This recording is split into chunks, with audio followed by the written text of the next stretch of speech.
El año litúrgico de Don Próspero Guéranger, lunes de la cuarta semana de Cuaresma. La estación se celebra en la antigua iglesia llamada de los Cuatro Coronados, es decir, de los santos mártires Severo, Severiano, Carpóforo y Victorino, que murieron en la persecución de Diocleciano. Sus cuerpos descansan en este santuario que se honra también de poseer la cabeza del gran mártir San Sebastián. Colecta. Suplicarnos oh Dios omnipotente, hagas que, al celebrar con anual devoción esta sagrada abstinencia, te agrademos con el cuerpo y con el alma, por el Señor. Epístola. Lección del libro de los Reyes. En aquellos días fueron dos mujeres rameras al rey Salomón, y se plantaron delante de él. Y dijo una de ellas: Señor mío, yo y esta mujer habitamos en una casa, y yo parí junto a ella en la habitación.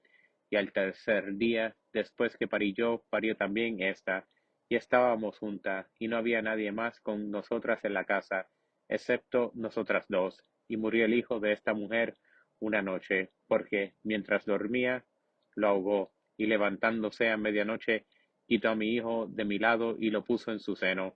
Y su hijo, que estaba muerto, lo puso en mi seno. Y cuando me levanté por la mañana para dar el pecho a mi hijo, apareció muerto, pero examinándolo con más diligencia a la clara luz, reconocí que no era el mío, el que yo engendrara. Y respondió la otra mujer: No es así como dices, sino que tu hijo murió, y el mío vive. Por el contrario, ella decía: Mientes, porque mi hijo vive y tu hijo murió.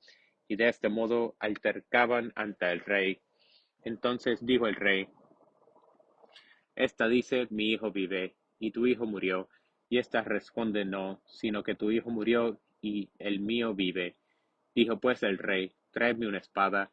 Y cuando presentaron la espada ante el rey, dijo, el niño en dos partes, y dad media parte a una y media parte a otra.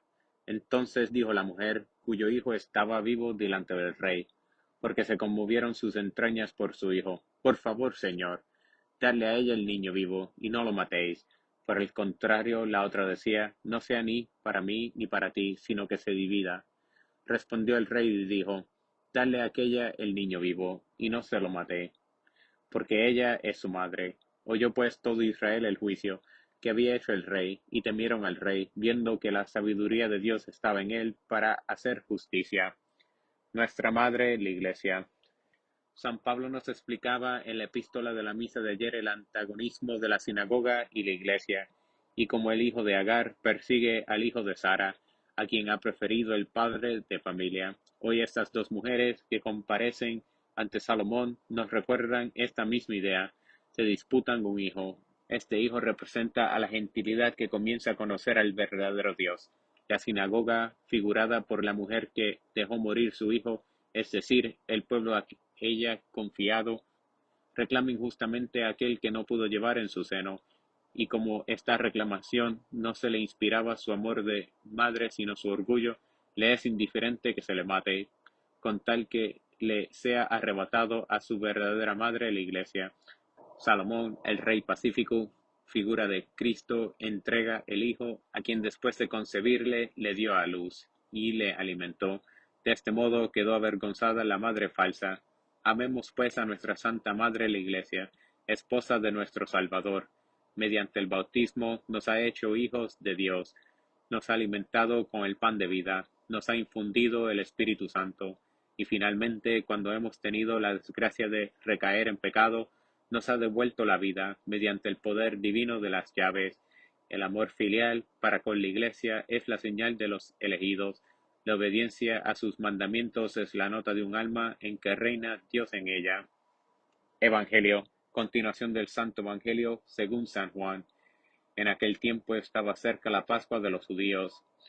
Y subió Jesús a Jerusalén, y encontró en el templo a los que vendían bueyes, y ovejas, y palomas, y a los cambistas sentados, y haciendo como un azote de cuerdas, los arrojó a todos del templo, y también las ovejas y los bueyes, y derramó el dinero de los cambistas, y derribó las mesas.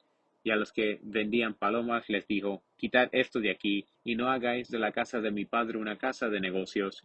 Y recordaron sus discípulos que estaba escrito: El celo de tu casa me comió. Pero respondieron los judíos y dijeron: ¿Qué pruebas nos das para poder hacer esto? Respondió Jesús y dijo: Destruir este templo, y en 3 días lo reedificaré. Dijéronle entonces los judíos: En 46 años fue edificado este templo, y tú lo reedificarás en 3 días. Pero él lo decía del templo de su cuerpo. Por eso, cuando resucitó de entre los muertos, recordaron sus discípulos esto que había dicho, y creyeron en la Escritura y en las palabras que dijo Jesús. Y cuando estuvo en Jerusalén durante la fiesta de la Pascua, creyeron muchos en su nombre, viendo los prodigios que hacía. Pero Jesús no se fijaba de ellos, porque los conocía a todos, porque no necesitaba que nadie le diera testimonio de hombre alguno, pues él mismo sabía lo que hay en el hombre. El alma, templo de Dios. El martes de la primera semana vimos ya cómo el Señor arrojó a los vendedores del templo. La Iglesia insiste sobre este hecho en la Cuaresma, porque nos presenta la severidad que usa Jesucristo con el alma dominada por las pasiones terrenas, pues que son nuestras almas sino el templo de Dios. Las ha creado y santificado para que sean su morada, y por tanto quiere que todo sea digno de este sublime destino que se les ha hecho. En estos días en que examinamos nuestras almas, ¿cuántos vendedores profanos vemos que habitan en la casa del Señor? Expulsémosles cuanto antes. Pidamos al Señor que también Él los arroje con él, látigo de su justicia. Pronto llega el día de obtener el perdón. Vigilemos para hacernos libres de recibirlo. Conversión profunda. ¿No hemos ajado en lo que dice el Evangelio de aquellos judíos, que más sincero que los demás creyeron en él a causa de los milagros que lo veían obrar? Y sin embargo Jesús no se fijaba de ellos, porque los conocía muy bien a todos. Hay hombres que hasta llegan a creer, a reconocer a Cristo, sin que esto sea motivo para que su corazón se cambie. Oh corazón duro del hombre, oh cruel congoja para la conciencia de los ministerios de la salvación. Hay pecadores, gente del mundo, que en estos días se acercan al tribunal de la penitencia. Creen, confiesan sus pecados, y la Iglesia no se fía de su arrepentimiento. Ya sabe que, poco después de la comunión pascual, se convertirán en lo que eran el día que se les impuso la ceniza de penitencia. Tiemblan al pensar en el peligro que estas almas, divididas entre Dios y el mundo, incurren recibiendo sin preparación, sin conversión sincera al Santo de los Santos. Por otra parte, se recuerda de que está escrito que no hay que apagar la mecha que aún humea, ni de acabar de romper la caña ya nacida.